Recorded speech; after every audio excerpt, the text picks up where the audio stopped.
You find them, keep them. Don't worry about what society thinks about them. Don't worry about perception.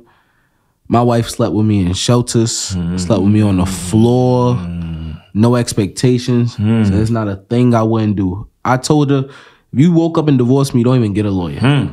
You 50, it's yours. Ain't no conversation. It would be the easiest 50 of my life. Don't even waste your time, Judge. I got a question for you. Sign it. How do you I would never get married again, though, after that. I'm just like, if that was your question, I'm going to stop you right there. Even if it ended good, I'm never getting married again. But hey, just let's... How do you know when to hang the jersey up? You know what I mean? Throw in the towel, because I'm like... Easy, in terms bro. of what? Like relationships? Should put yourself out there? Like what? Yeah, to say that this is the one that I'm going to be with. Like, I don't think a man ever reaches full potential until he finds his woman. how do you know that? I've met so many amazing women. And they be like, are you crazy? You're going to leave me? You're stupid. Any of them was ever willing to risk it all for you? And I can't tell you why why I assume that, because it's criminal. Yeah, not risk it all. My wife has been in situations where she was willing to risk her life for me. And I don't mean by dying. I'm talking about freedom. Yeah. You know what I'm saying? Yeah, I got you. And it was those moments where I'm like, this is the one. Yeah, that risk it all. When I didn't have nothing and her face didn't change. You wouldn't know that. Her heart didn't change. Her love didn't change. When you have nothing, when you going through the motions, and as a man, especially a black man, like we have this perception, we got to take care of them. We got to compensate for them. You just told the Honda story, right? Like, I got to get them this. Like, bro, throughout college, I don't survive. She paid the bills. She paid the car note. I bought the car, but she paid the car note. I was like, I could buy the car, but I can't maintain it. Don't worry about it. My wife took a train an hour and a half back and forth every day to work in Queens. Facts. To work in Jamaica, Queens, and came back to Stony Brook to be with me at night, just to see me at night. That's like real. you can't make these things up. Facts. So in that 14, 15, 16, 17, 18, 19, 20, 21, damn, that's a lot of years. I didn't appreciate it. She ain't never go nowhere. And she tested me. She left me for a year, left me again. And those were some of the worst years in my life. It was the most turmoil in my life. I wasn't grounded. My mental health wasn't clear. You know, I was running around. I had freedom. I was with my guys, but something was missing. And I was like, that's what I needed. You know, so don't think like, I was watching something by Viola Davis and she was like, your marriage start now when you say I do, is when you look at your partner and say, I hate you. Because that's when you see where you're tested. So people, like our problem with our generation is we had this false perception of what love is and what marriage is. It's like, it has to be perfect. It has to look good for social media, right?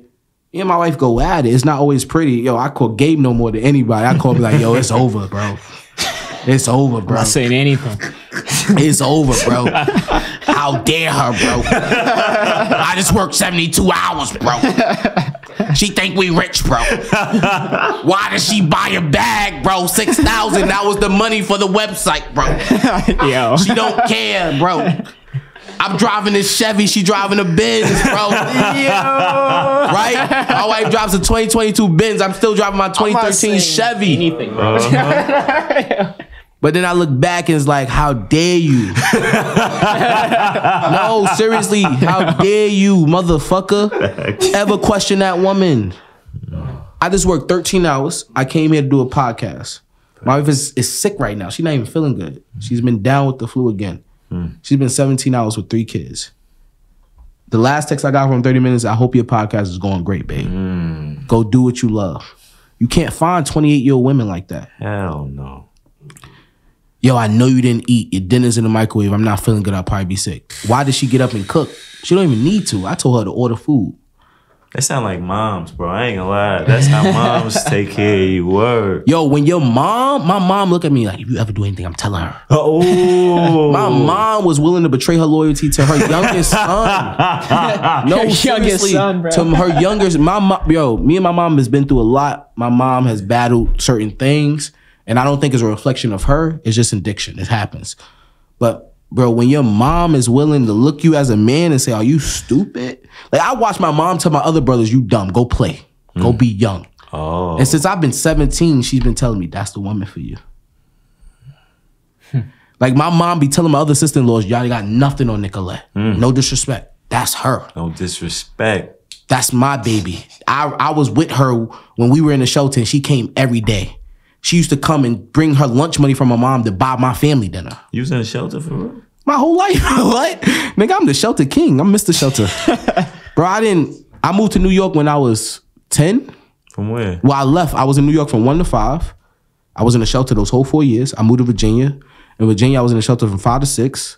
From 6 to 10, I had a house. We got evicted, came back, and I lived in a shelter from 10 to 15. Then I moved, and I got evicted right before I went to college. So my problem is like, I own homes, but I own Airbnbs. But I have a real problem with moving because it's trauma for me. Like my wife is like, yo, we need to move. We can afford to move. But I keep renewing the list, even though I'm paying $3,600 for nothing. Because my body just won't let me leave. Yeah, I should be in Long Island City. I should be on 34th Street. But it's a real, like, I have to talk to my therapist. Like, yo, I can't move. Like, because I'm so used to moving every year and being so unstable that I think if I move, even if it's a better situation with my kids, it's like I'm doing something wrong to them. Like, yo, it's a real issue I have. It's weird. I'm not fucking leaving. Yeah, I'm not leaving. I'm not leaving. Like, it's not, like, I cannot leave. And my wife be like, yo, what's wrong with you? And I'll be like, now, like, my wife is reading my book and is like, yo, I didn't know all these things about you. Even though I was there, I didn't know. Like, you know what I'm saying? Like, I didn't know when it was cloudy that your parents were doing drugs in the other room. Like, because you hid it from me. Like, you know what I'm saying? So, like, I ain't gonna lie, he should be in this seat. No.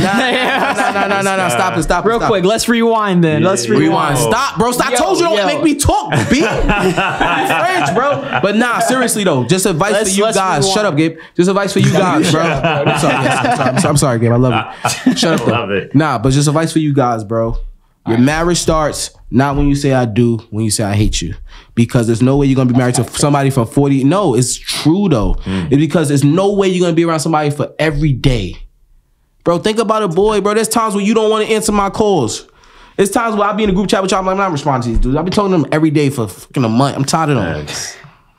I'm tired of Anthony showing me his photo shoots. I'm tired of Gabe and them going out. Like, yo, I don't want to hear this, bro. Anthony, we got to do a photo shoot. I ain't going to lie. Yeah, definitely. Maybe this but week, if you could squeeze me in somewhere, I guess you can do it now. You know what I'm saying? So, like, yo, just advice, man. Like, that shit is important, man. You building your legacy.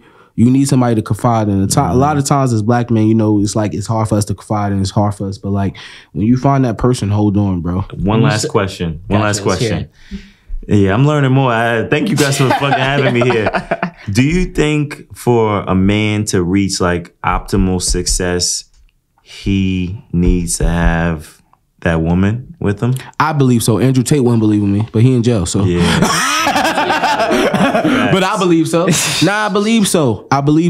Now, do I feel like you should be content? Like, you know, my journey is a little more weird, right? Like, I was with a woman when my health wasn't the best, my finance was the best. I don't know if that was the best thing because I feel like sometimes as a man, you need to find yourself. Right? I feel like you're in an optimum position. You need to find yourself. Because if not, you're just going to drag her through the mud and put her through things. And you can't expect the woman to deal with that. I was very fortunate where I had a woman who loved me so much, she was willing to go through those motions. But as a man, you should be content with your health, right? Like, you should be content with your health. I feel good. I have a pattern. I have a recipe for success to carry a household, you know? And they're like, even though we're happy, we're going through things, but there's damage because of some of the things I do. There's issues because of some of the things I do. My daughter had to feel my other two kids are spoiled. They think, oh God, but my oldest was there when we was going through the motions, where I was uncertain of how I was going to pay this or how I was going to maintain this. But she's one of the toughest ones I got. She's one of the brightest. Because she understands my adversity. She's seen this, the lowest, Brownsville, and now she thinks we on top of the world. Like, Shout out to Emily. Shout out to Emily. My daughter's 9. She turns 10 next week. Hey. She's codes. My daughter could do Python. Facts. Yes, my daughter codes at 9. My daughter math skills is crazy. She's a swimmer. She swim 10 feet. Swim, like, she's different, bro. You're a good dude, man. She's different. Leader. So like, you know, like even me, like yesterday I was stressed. Like, you know, like you learn these things as you try to get more. I'm still growing as a man. Like yesterday, I was pissed off at myself. My daughter came. I was like, baby, can you hit me up? Can you heat daddy up his food? Blah, blah, blah. And like, she started cutting. She put grapes. She made a smiley face. And I'm like, yo, why would you do this? Like, why are you playing with my food? And then my wife texts me, you wrong as hell. She been waiting for you all day. And and she tried to do something extra, even though it looked crazy. Well, I don't know why she put ketchup all over your food, but she tried. And I went in the room and I'm like, yo, I'm sorry. And she just started crying, like, yo, I was trying to make you happy. Like, right? Like, so like, there's things like, but see, that was because as a man, I still don't have control over my emotions because I'm still growing, right? So should I have a kid? I don't know, right? Like, maybe I shouldn't have had him so young, right? Should I have that relationship? Like, so you got to learn and grow. So my situation is different, but for you, for Gabe, like, be